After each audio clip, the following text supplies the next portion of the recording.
गुरु पूर्णिमा पर गुरु का सम्मान कैसे करें। बहुत सारे बच्चे श्री सिद्धपीठ शक्ति धाम से दीक्षित हैं और जिन बच्चों ने दीक्षा ले रखी है, चाहे श्री सिद्धपीठ शक्ति धाम से हमसे ले रखी है, चाहे अन्य किसी गुरु से ले रखी है, तो बहुत सारे बच्चे इस परेशानी में होते हैं, इस असमंजस में होते हैं कि गुरु पूर्णिमा पर हम कैसे अपने गुरु का सम्मान करें। और ये प्रश्न एक समय हमारे मन में भी था, क्योंकि आपके जो गुरु हैं वो कदापि आपको सामने से ऐसे नहीं बताएंगे कि बेटा मेरा सम्मान ऐसे करना है ऐसे, क्योंकि कोई भी व्यक्ति अपने मुख से खुद का सम्मान कैसे मांग सकता है। तो कई बच्चे जो धाम से भी जुड़े हुए हैं, जिन्होंने अभी दीक्षा ली है, या फिर जो पुराने बच्चे हैं, या जो कहीं और से भी जिन्होंने दीक्षा ले रखी है, उनको मैं आज बताने जा रहा हूं कि गुरु पूर्णिमा पर गुरु का सम्मान कैसे करते हैं। इस वीडियो में, क्योंकि मैं भी अपने गुरु भगवान का शिष्य हूं और हम भी अपने गुरु के चरणों में अपने गुरु भगवान का सम्मान करने के लिए जाएंगे, गुरु भगवान की पूजन करने के लिए जाएंगे, तो मैं कैसे अपने गुरु भगवान के चरणों में पूजन करने के लिए जाऊंगा या जाता हूं, और आपको कैसे करना आप उससे सीख सकते हैं, चाहे आप कहीं से भी आपने दीक्षा ले रखी हो। सबसे पहले मैं आपको एक बात बता दूं, गुरु पूर्णिमा का जो महान उत्सव है, ये साल में केवल एक बार आता है और ये एक वो पर्व है जिसमें की गई गुरु पूजा आपको अनन्य फलों की प्राप्ति कराती है। गुरु तत्व आपका बहुत तीव्र बलवान होता है, बहुत जल्दी बलवान होता है, और जो गुरु दीक्षा आपको मिलती है, जो गुरु कवच आपको मिलता है गुरु दीक्षा में, वो कवच बहुत बलवान होता है। बड़ी से बड़ी नेगेटिविटी उस कवच को नहीं भेद पाती है। तो गुरु पूर्णिमा पर किया गया गुरु का पूजन, गुरु पूर्णिमा पर किया गया गुरु का सम्मान आपको जीवन भर फल देता है। कहा जाता है कि गुरु से बड़ा भगवान भी नहीं है, क्योंकि गुरु के बाद भगवान चलते हैं। तो इस चीज का विशेष रूप से ध्यान रखिए, क्योंकि गुरु ही हमें भगवान से मिलाते हैं।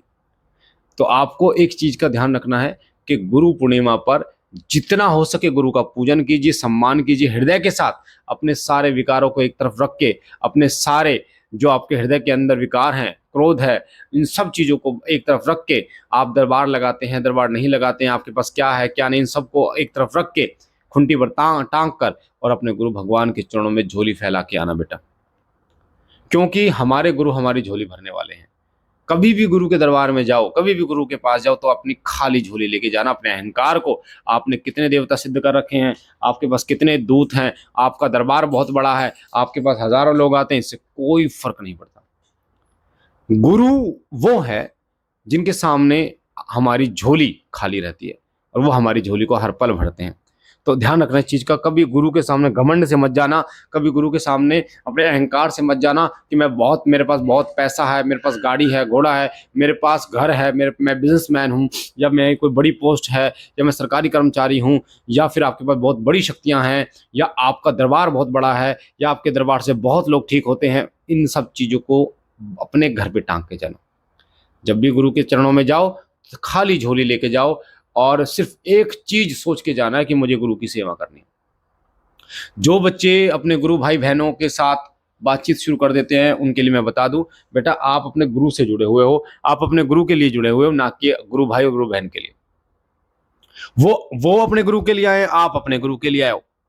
तो इस चीज का विशेष रूप से ध्यान रखें। अब कैसे हम सम्मान करते हैं अपने गुरु जी का, देखो जो मैं करता हूं मैं आपको बता रहा हूं, बाकी आपकी इच्छा, आप जैसा करो, ठीक है, आप अपने सामर्थ्य के अनुसार कर सकते हो। पर मुझे ऐसा लगता है कि ये एक साल में एक बार गुरु पूर्णिमा का महान उत्सव आता है, तो पूर्ण भाव से, पूर्ण श्रद्धा से, तन मन धन के साथ हमें अपने गुरु की सेवा करनी चाहिए। एक और चीज मैं आपको बता दूं कि कुछ जो बच्चे होते हैं वो ये सोचते हैं कि यार ठीक है, गुरु का सम्मान ही तो करना है, और कर देते हैं। तो मैं आपको बताऊं बेटा, साल में एक बार आता है, कुछ भी आप अपने गुरु को अर्पण करो, कुछ भी। मैं कहता हूं भगवान को भोग अर्पण करो, गुरु को कुछ भी अर्पण करो, वो एक बार आप अर्पण कर रहे हो तो कम से कम अच्छी चीज करो, कम करो पर अच्छी करो। ऐसा ना हो कुछ भी लपेट के, अच्छी चीज अर्पण करो। चाहे आप मिठाई अर्पण कर रहे हो, चाहे कुछ भी वस्त्र अर्पण कर रहे हो, आप साल में एक बार आता है गुरु को प्रसन्न करने का एक महान उत्सव।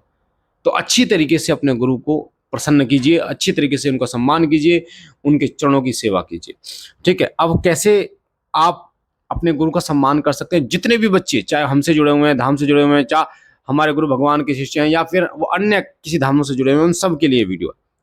सबसे पहले आप क्या क्या लेके जाएंगे गुरु के दरबार में।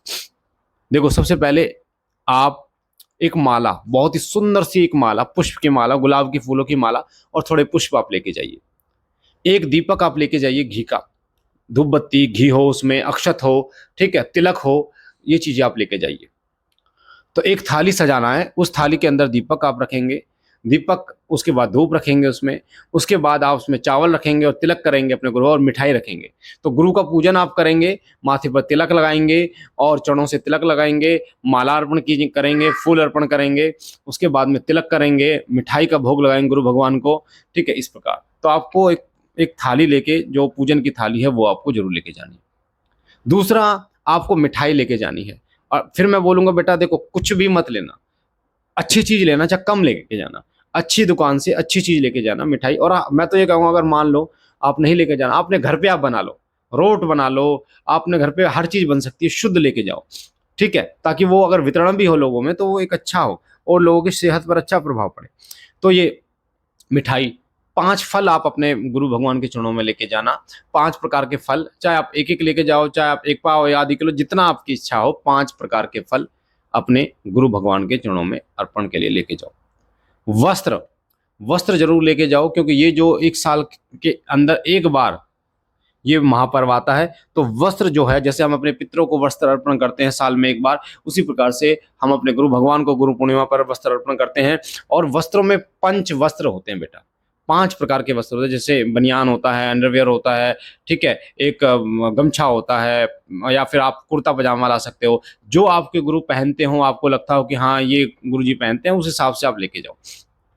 ये आप अपने सामर्थ्य के अनुसार लेके आ जा सकते हैं। 5 पंच वस्त्र जो है वो गुरु को अर्पण करने चाहिए। अगर आपके गुरु भगवान का विवाह हो चुका है तो आप जोड़े से उनका पूजन कीजिए। गुरु माता जो आपकी हैं उनके लिए आप साड़ी लेके जाइए, सूट लेके जाइए, जो भी आपकी इच्छा है। तो जोड़े से सम्मान करना बेटा, इस चीज का ध्यान रखना। दक्षिणा अपने सामर्थ्य के अनुसार आप लेके जाइए, जो आपका सामर्थ्य है।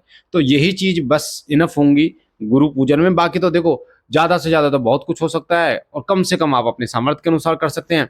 पर मैंने आपको बताया कि आप क्या क्या लेके आ सकते हैं अपने गुरु भगवान के पूजन के लिए, ठीक है। आप गंगा जल लेके आ सकते हैं, गंगा जल से अपने गुरु भगवान पर छींटे लगा सकते हैं, एक स्नान होता है एक तरीके से वो। आप दूध से, पंचामृत से अपने गुरु भगवान के चरणों को वो कर सकते हैं, निहार सकते हैं। तो वो आप देखिए कि आपका सामर्थ्य कैसा है। आप जब अपने गुरु भगवान के दरबार जाएं तो उनके दरबार में जो मंदिर है, मूर्तियां हैं, उनके लिए आप चुन्नी लेके जा सकते हैं, भगवा कपड़ा लेके जा सकते हैं, या कोई अन्य वस्त्र जो है वो आप लेके जा सकते हैं। ये आपके ऊपर बात है बेटा कि आप अपने सामर्थ्य के अनुसार क्या क्या अपने गुरु भगवान के सम्मान के लिए लेके जाए। एक और बात बता दूं कि एक गुरु के कई शिष्य हो सकते हैं, एक गुरु के 100, 500, 1000 शिष्य, पर आपके लिए गुरु एक है। तो कभी अपने गुरु भाई बहनों को मत देखना कि गुरु जी ये आपको अपने गुरु से मतलब रखना चाहिए। आपको ये सोचना है कि मैं हूं और मेरे गुरु हैं, बस मुझे अपने गुरु का प्यारा बनना है, मुझे अपने गुरु का प्रिय बनना है, मुझे उनकी सेवा करनी है, इससे ज्यादा कुछ नहीं। मैं आपको श्योरिटी दे रहा हूँ मेरे बच्चा, अगर आप गुरु सेवा में पारंगत है, जैसे बाबा गोरक्षनाथ जी महाराज ने अपने गुरु भक्ति में बहुत बड़े थे, अपने गुरु भक्ति उन्होंने इतनी की कि उन्होंने अपने गुरु के प्रति, जब दही बड़े के लिए गुरु भगवान ने बोला तो उन्होंने अपनी नेत्र निकाल के दे दिए।